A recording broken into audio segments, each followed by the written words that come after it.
on cooperating with the West, especially in vital sectors like tourism. Furthermore, regarding economics, they are neoliberals, and even if they theoretically reject most political systems, they support capitalism as an economic system. In Lebanon, the truth and the crowd is called Hezbollah. And as a Shia Islamic party, it can easily be depicted as irrational and fanatical.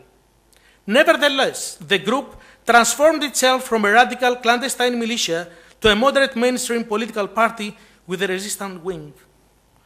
Actually, these are the words of Judith Palmer-Harrick, American professor at the University of Beirut. Hezbollah has been the winner in Lebanese elections many times since it elected its first member of parliament in 1992. Last June, once more, the government was dominated by the Islamists. At that moment, the group had arguably never been more powerful. Nevertheless, its steadfast support for the Syrian oppressive regime of Bashar al-Assad alienated a big part of its popular base. The West, and especially the US, has an entirely Orientalist approach pertaining to Hezbollah. To clear some misconceptions, I only need to share with you the following interesting anecdote. After 9/11, and during an ecumenical conference in Rome, when a Maronite cardinal was asked whether Hezbollah should be considered a terrorist group, he replied, "These men are Lebanese citizens trying to free their country from foreign occupation. We all thank them for their efforts." If Hezbollah could and did collaborate in elections with its former enemies, the Christian Phalangist Party and the National Liberal Party, why can't we include them in our foreign affairs agenda? After all, they have not targeted a European or American citizen for 30 years. Hamas, a Palestinian offshoot of the Muslim Brotherhood, is another reality not to be overlooked. In Gaza, there is no doubt about the popularity of this Islamic nationalist party. In Western-monitored elections, it dominated the political landscape. Yet, we refuse to include it in our roadmap towards a viable solution to the Arab-Israeli riddle. As regards the pragmatism of Hamas leadership, it is demonstrating by maintaining its headquarters in Damascus, despite Muslim Brotherhood being banned and maltreated in Syria. It is still supporting Assad, notwithstanding the fact that the Syrian National Congress is full of Muslim brothers. Furthermore, it has frequent deals with Israel, the latest about Gilad Shalit. We have to be as practical and sensible as Ehud Barak and Yitzhak Rabin, who negotiated with Yasser Arafat. We can follow the same path talking to Hamas leaders. This could send a message to the Arab peoples, to strong Washington lobbies, and could put some pressure to Israel to really negotiate instead of procrastinating. A red line, though, should be not to compromise Israel's legitimate security priorities and its undisputed right to exist and prosper. I have to highlight that the Arab Spring could be the catalyst for the Middle East peace process, since even a hardline right-wing administration, like this of Prime Minister Benjamin Netanyahu, understands that time is not on its side. What can go wrong after the Arab Spring? The only country which faces a possible militant Islamist takeover is Libya, despite the fact that the Libyan Muslim Brotherhood remains moderate. Libya is a tribal country, with a big proportion of extremist Muslims, and the Interim National Transitional Council has no legitimacy in the eyes of the average Libyan, as most of its members are westernized. Elections in Libya, if they take place, and to the extent that they will be free and monitored, could hold some very unpleasant surprises. The possibility of chaos reigning and the second round of civil war are plausible scenarios. Actually, fighting within the ranks of the former Libyan opposition is a truth on the ground. Syria is another place where the perils outweigh the prospects. Syria is the only Mediterranean country which is vital for Russia due to the agreement to use its port facilities and its constant military cooperation. The recent visit of the Russian fleet, including the aircraft carrier Kuznetsov, despite being scheduled a long time ago, reaffirmed Moscow's will to prop up Assad.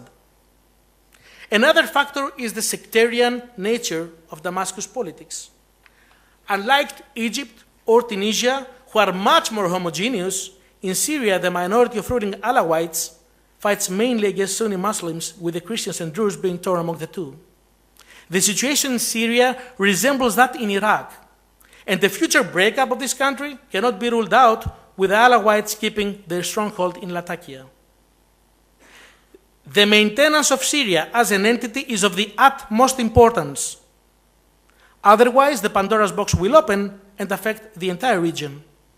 Actually, a breakup of any country would automatically spread like a wildfire to Iraq, which is on the verge of a triple partition. What would be Ankara's reaction in the highly unlikely event of the creation of an ethnic Kurd country on its southeast border? In such a scenario, the repression of Kurdish national identity would be uncontrollable, and along with tensions between Turkey and Israel and the strife over natural resources in East Med, the peace and stability in the area would vanish.